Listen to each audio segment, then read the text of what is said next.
सबसे ज्यादा मूर्ख कौन। कहानी में 4 मित्र होते हैं जो एक दूसरे से होड़ करते हैं कि उनमें से ज्यादा मूर्ख कौन है। कहानी बहुत ही मजेदार और हास्यप्रद होने वाली है, इसलिए कहानी को पूरा जरूर सुनिएगा। चलिए कहानी शुरू करते हैं। एक गांव में 4 मित्र रहते थे। चारों के चारों नाकारा और अव्वल दर्जे के बेवकूफ थे। एक दिन वे चारों बैठे बैठे बातें कर रहे थे। बातों ही बातों में उनमें शर्त लग गई कि उनमें से ज्यादा बेवकूफ कौन है। आपस में वो ये तय कर नहीं पा रहे थे, तो उन्होंने सलाह मशवरा करके सोचा कि चलो गांव के बूढ़े बुजुर्गों के पास चलकर ही ये तय किया जाए। वो ही हमारा फैसला करेंगे कि ज्यादा मूर्ख कौन है। चारों चलकर पहुंच गए गांव के बूढ़े बुजुर्गों के पास, जो चौपाल पर बैठे बैठे बातें कर रहे थे। उनसे जाकर उन्होंने कहा कि हम ये पूछना चाहते हैं कि हम चारों में से सबसे ज्यादा मूर्ख कौन है। अब जो गांव के बुजुर्ग थे उनमें से एक ने कहा कि हम ऐसे तो तुम्हें नहीं बता सकते कि ज्यादा मूर्ख कौन है। अगर तुम्हारे पास कोई बात हो, ऐसी कोई घटना हो, कोई किस्सा हो, तो हमें बताओ, उससे हम तय कर पाएंगे। अब चारों ने अपनी अपना किस्सा सुनाना शुरू कर दिया। सबसे पहला बोला, मैं अपना किस्सा सुनाता हूँ। एक बार मेरी नई नई शादी हुई थी। उसके बाद मुझे ससुराल अपनी पत्नी को लेने जाना था। चूंकि मैं दूसरी बार ही जा रहा था, तो मेरी माँ ने मुझसे कहा कि बेटा, ससुराल में ज्यादा इधर उधर की बातें मत करना, थोड़ी हाँ हूं में जवाब देना और पत्नी को लेकर वापस आ जाना। तो मेरी माँ ने मुझे कहा कि सिर्फ हाँ या ना, बस ये 2 ही शब्द कहना। मैं ससुराल पहुंच गया। ससुर जी आंगन में ही बैठे थे कुर्सी पर। जाके मैंने उन्हें प्रणाम किया। उन्होंने मेरे हाल चाल पूछे और कहा, आइए जवाई राजा, सब ठीक तो है। मैंने कहा ना। तो वो चौंक गए। पूछा, क्यों, कोई परेशानी है? मैंने कह दिया हाँ। फिर उन्होंने कहा, बताइए क्या परेशानी है? मैंने कहा ना। फिर उन्होंने सोचा कि लगता है जवाई जी को कोई रुपए पैसे की परेशानी है, शायद शर्म के मारे कह नहीं पा रहे। तो उन्होंने खुद ही पूछ लिया, क्या कोई तंगी है रुपए पैसे की? मैंने कहा हाँ।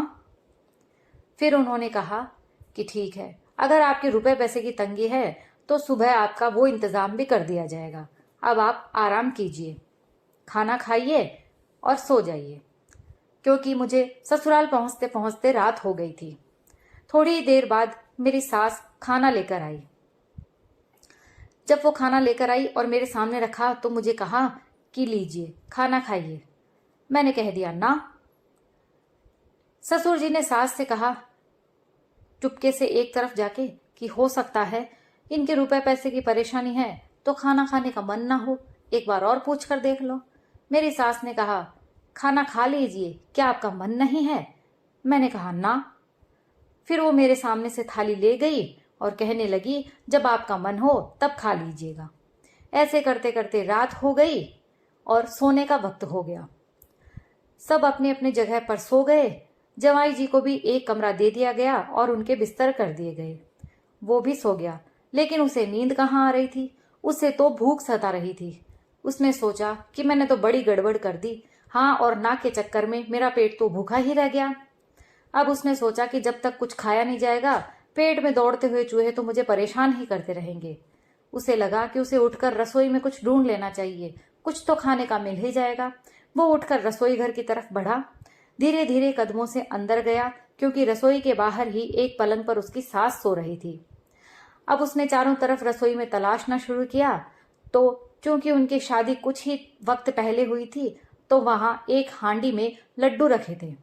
उसने धीरे से हांडी का ढक्कन उठाया, एक लड्डू उठाया और मुंह में रख लिया, और जैसे ही हांडी का ढक्कन वापस रखने लगा, वो ढक्कन हाथ से गिरकर छूट गया, नीचे गिर के टूट गया। और उसकी आवाज हुई तो सास उठकर जल्दी से खड़ी हो गई और वो लड्डू को मुंह में रखे जमाई भाग गया और अपने कमरे में घुस गया और चद्दर ओढ़कर सो गया। सास को लगा कि पता नहीं क्या बात है जो जमाई जी अचानक से यूं भाग कर गए। उसने अपने पति और बेटों को जगाया कि जाओ जरा जमाई जी से पूछो कि क्या बात हो गई, इतनी रात को वो ऐसे भाग क्यों रहे थे। उसके साले और ससुर जब उसका हाल चाल पूछने उसके कमरे में आए तो वो चद्दर तान कर सो रहा था। उन्होंने चद्दर हटाई और उसे उठाया तो देखा कि उसका मुंह एक तरफ से सूजा हुआ है। उसके सालों ने कहा, माँ, ये क्या परेशानी बताएंगे? इनकी परेशानी तो साफ नजर आई है। इनके अचानक क्या हो गया? जब ये आए थे तब तो बिल्कुल ठीक थे। सास घबरा गई। उन्होंने कहा, जाओ जल्दी से इन्हें वैद्य जी के पास ले जाओ। साले और ससुर अफरा तफरी में जवाई को जल्दी से लेकर वैद्य जी के पास चले गए। आधी रात को वैद्य के घर का दरवाजा खटखटाया। वैद्य जी को उठाया और कहा, देखिए इनके मुंह पे अचानक क्या हो गया है? शाम तक तो ये बिल्कुल ठीक थे। वैद्य ने इधर उधर देखा और उसने कुछ अपने औजार से या फिर हाथ से उसके एक तरफ सूजन पे हाथ लगाया तो वो लड्डू खिसक के दूसरी तरफ चला गया। वो चकरा गया वैद्य जी। उसने सोचा कि ये कौन सी बीमारी है? ऐसी क्या परेशानी हो गई जो एक तरफ से खिसक कर दूसरी तरफ चली गई? उसने दूसरी तरफ हाथ लगाया तो लड्डू बीच में आ गया। सब ने सोचा, सब जो उसको देख रहे थे, कि ये हो क्या रहा है। फिर वैद्य ने उसका मुंह खुलवाया और एक चिमटी अंदर डाली और पकड़ के खींचा तो लड्डू बाहर आ गया। लड्डू बाहर आते सब देखकर जोर से ठहाका मारकर हंस पड़े। वैद्य को भी हंसी आ गई। ससुर ने पूछा, जमाई जी ये क्या है, आपके मुंह में लड्डू? उसने सारी आपबीती कह सुनाई। उसके ससुर ने कहा, वाह रे वाह बेवकूफ, ऐसी ही परेशानी थी तो बता ही दिया होता। अब आती है दूसरे मित्र की बारी। उसने कहा, ये तो कुछ भी नहीं, मेरी बेवकूफी का किस्सा सुनो। एक बार मुझे भी अपनी पत्नी को लाने ससुराल जाना था। मेरी माँ ने मुझसे कहा, बेटा ससुराल में अच्छे और नए कपड़े पहनकर जाना। मैं गांव के बाजार से जाकर नए कपड़े ले आया और उन्हें पहनकर और कुछ सामान लेकर ससुराल के लिए रवाना हो गया। पहुंचते पहुंचते मुझे शाम हो गई। ससुराल का घर थोड़ा सा दूर था। मैंने सोचा कि वहां पहुंचते पहुंचते तो रात हो जाएगी, मेरे नए कपड़े किसको दिखेंगे। तो वहीं पर एक खेत में एक घर बना हुआ दिखाई दिया मुझे और पास में एक झोंपड़ी थी। तो मैंने सोचा कि क्यों ना इस झोंपड़ी में मैं अपने नए कपड़े खोलकर बदल लूं और आज की रात यहीं बिता लूं। सुबह नए कपड़े पहनकर ससुराल के लिए रवाना हो जाऊंगा। मैंने वहीं झोंपड़ी में अपने कपड़े उतार कर टांग दिए और गमछा लपेट लिया। फिर मुझे थोड़ी देर बाद भूख लगी तो मैंने देखा कि पास ही में खेत में एक घर बना हुआ है, क्यों ना यहीं से 2 रोटी मांगकर खा लूं और रात गुजार लूं। मैं गमछे में ही वहां पर पहुंच गया। गांव में बिजली वगैरह कुछ भी नहीं थी और वो घर तो खेत में बना हुआ था, इसलिए उस वक्त वहां पर बिजली थी ही नहीं। जैसे ही मैं घर के बाहर पहुंचा मैंने आवाज लगाई, लेकिन उस बेवकूफ को यह पता नहीं था कि वो घर उसके ससुराल वालों का ही है। कुछ वक्त पहले ही उन्होंने खेत में एक नया घर बनाया था। अब उसके सास ससुर और साले तो सब सो रहे थे और उसकी सास और उसकी पत्नी बैठी बैठी बातें कर रही थी। जैसे ही उसने आवाज लगाई तो उसकी सास ने कहा, बेटी लगता है कोई भूखा रोटी मांग रहा है, जा ये 2 रोटी और सब्जी उसे दे आ। हाँ, बिजली नहीं आ रही है तो तू ये मोमबत्ती ले जा। तो मेरी पत्नी मोमबत्ती लेकर बाहर आई। मोमबत्ती में मुझे उसका चेहरा तो दिखने लग गया, लेकिन वो मुझे ना देख पाई। जैसे ही मुझे उसकी शक्ल साफ दिखाई दी मैं चौंक गया कि ये तो मेरे ससुराल वालों का ही घर है और मैंने अपने कदम पीछे बढ़ाने शुरू कर दिए। पीछे देखा तो गाय भैंसों के गोबर की ढेरी लगी थी। मैं पीछे चलता चलता उस ढेरी में जा गिरा। मेरी पत्नी चिल्लाकर अंदर भाग गई और उसने अपने सब घर वालों को जगा दिया। सारे घर वाले भागकर बाहर आए, मुझे उठाया, नहलाया धुलाया, साफ किया और पूछा, जवाई जी आप यहाँ कैसे और इस हालत में? मैंने अपनी सारी आपबीती उन्हें बताई। मेरे ससुर और सालों ने कहा, वाह रे बेवकूफ, रात में आओ या दिन में आओ, हमें कपड़ों से क्या लेना देना है, हमें तो आपसे मतलब है। ऐसी बेवकूफी भरी हरकतें आइंदा मत करना। दूसरे मित्र का किस्सा भी खत्म हुआ। अब आई बारी तीसरे मित्र की। उसने कहा, चलिए अब मेरा किस्सा शुरू करते हैं। मेरा किस्सा भी अपने ससुराल से ही जुड़ा हुआ है। एक बार मुझे खबर हुई कि मेरी सास की तबीयत खराब है, तो मैं अपनी पत्नी को अपने घर पर ही छोड़कर, क्योंकि हम घर में सिर्फ 2 ही आदमी थे, इसलिए मैंने उसे घर संभालने के लिए छोड़ दिया और मैंने कहा कि मैं तुम्हारी माँ के हालचाल पूछ कर आता हूँ। मैं अपने ससुराल पहुंच गया। सास के हालचाल पूछे। घर में सास के अलावा और कोई नहीं था। 2 साले और ससुर जी खेतों में काम करने गए हुए थे। सास ने मुझे दिन में खाना खिला दिया और खाना खिलाकर थोड़ी देर हमने बातें कर ली। अब सास को खेत पे खाना देने जाना था, तो मैंने भलाई लेते हुए कहा, माताजी आप यहीं आराम कीजिए, आपकी तबीयत भी ठीक नहीं है, लाइए खाना मैं दे आता हूँ, मुझे बता दीजिए कौन सा खेत है। सास ने फला फला खेत का पता मुझे बता दिया। मैं खाने की पोटली लेकर रवाना हो गया। चलते चलते मैं गांव के चौराहे पर पहुंचा। वहां मैंने एक अजीब चीज देखी। वहां पर चौराहे पर एक काठ लगा हुआ था। मैंने कभी काठ देखा नहीं था, तो मैंने वहां के लोगों से पूछा, भाई ये क्या है? तो उन लोगों ने मुझे बताया कि यहाँ का राजा को अगर कोई कर या लगान समय पर नहीं देता है तो उस आदमी को वो इस काठ में बंद कर देता है। मैंने सोचा ये चीज तो पहली बार देखी है, क्यों ना इसको इस्तेमाल करके देखा जाए। मैंने रोटी की पोटली वहीं रखी और काठ में अपना सिर दे बैठा। वहां पर एक पत्थर था जिससे मैंने उसे ठोक लिया तो वो थोड़ा सा सख्त हो गया। इतनी ही देर में एक कुत्ता आया और कुत्ते ने मेरी रोटी की पोटली उठाई। मैंने वो पत्थर और कुत्ते को भगाने के लिए दे मारा, लेकिन वो कुत्ता तो रोटी लेकर भाग गया और मेरा पत्थर भी गया। अब मैं उस काठ में से हिल नहीं सकता था।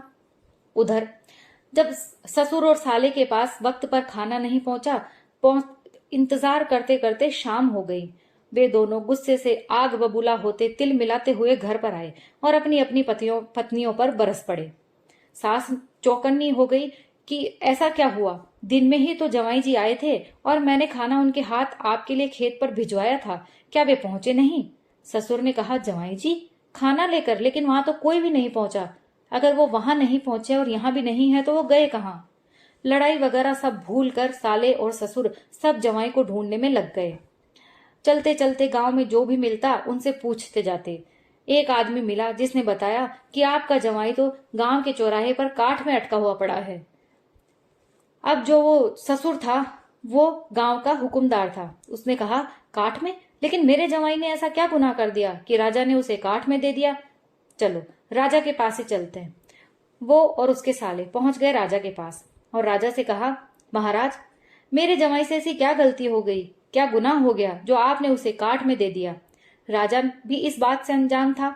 उसने कहा, मैंने तो आज किसी भी व्यक्ति को काठ में देने का या दिलवाने का हुक्म नहीं दिया।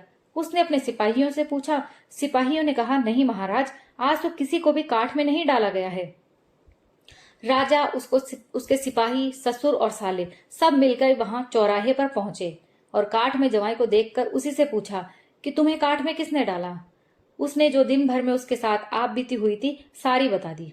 सब के सब हंस पड़े और उसके साले और ससुर उस पर बरस पड़े कि वाह रे बेवकूफ, ऐसी बेवकूफी भरी बात भी नहीं करनी थी कि खुद के खुद ही काठ में गिर गए। उसको वहां से निकाला और घर ले गए। ये तीसरे मित्र का किस्सा भी समाप्त हुआ। अब बारी आती है चौथे मित्र की। उसने कहा, मेरा किस्सा सुनो। मेरा किस्सा भी मेरे ससुराल से ही जुड़ा हुआ है। एक बार मेरे ससुराल में मेरे साले की शादी थी। हम घर में बस मैं, मेरी पत्नी और बच्चे ही थे। मेरी पत्नी बच्चों को लेकर कुछ दिन पहले ही अपने मायके चली गई और मैं खेतीबाड़ी का काम संभालने के लिए घर पर रह गया। जब शादी का ऐन वक्त पर आ गई तो एक दिन पहले मैंने भी जाने का सोचा। मैं आनन फानन में कपड़े डालकर और पहुंच गया ससुराल। ससुराल पहुंच गया। शादी दूसरे दिन थी। पहले दिन गाना बजाना हो रहा था और घराती जीम रहे थे।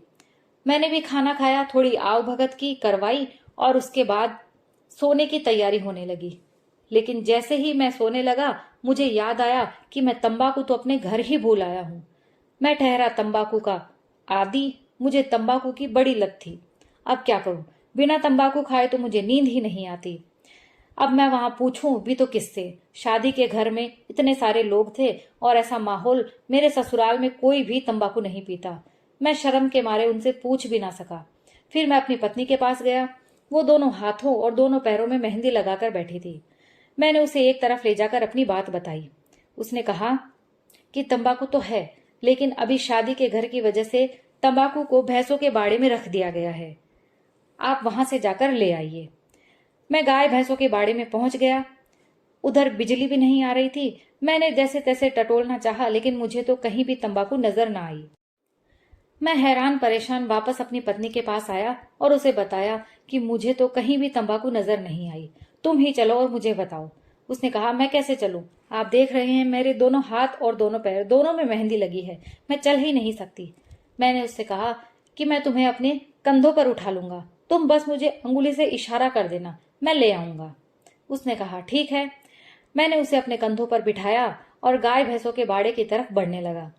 जब गाय वहां पर बिजली तो आ नहीं रही थी। जब मेरी पत्नी मेरे कंधों पर बैठी थी तो दूर से अंधेरे में हमारी कुछ ऐसी परछाई बनी कि गाय और भैंसे सब हमें देखकर डर के मारे इधर उधर भागने लगी। सब अपने खूंटों से अपनी सांकली तुड़ा तुड़ा कर भाग गई।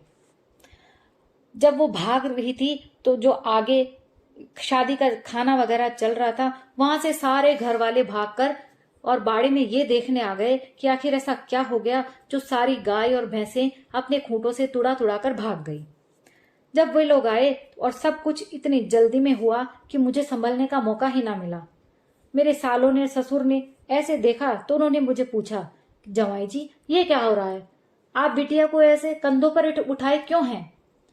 मैंने अपनी सारी बात उन्हें बता दी तो उन्होंने कहा, हे भगवान, ऐसी बेवकूफी भरी हरकत करने से पहले हम ही से कह दिया होता, हम ही से तंबाकू मांग लेते। मेरा किस्सा भी कुछ यूं समाप्त हो गया। अब बताइए हम चारों में से कौन सबसे ज्यादा मूर्ख है? तो वहां के जो बुजुर्ग थे उसने कहा, देखो भाइयों, मूर्ख तो तुम चारों ही हो, लेकिन जो बात तुम पूछ रहे हो कि सबसे ज्यादा मूर्ख कौन है, तो जो तुम काठ में अपने आप घुस गिर पड़े तो तुम ही सबसे ज्यादा मूर्ख लगे। ना तो तुम्हें उससे कोई लालच था, ना कोई कुछ काम था, और तुम बिना मतलब ही काठ में जा पड़े, इसलिए सबसे ज्यादा मूर्ख तो तुम ही हो। दोस्तों, ये कहानी किस्सा यहीं समाप्त होता है। अगर आपको पसंद आया हो तो प्लीज लाइक और शेयर कीजिए और कमेंट करना बिल्कुल भी ना भूलें।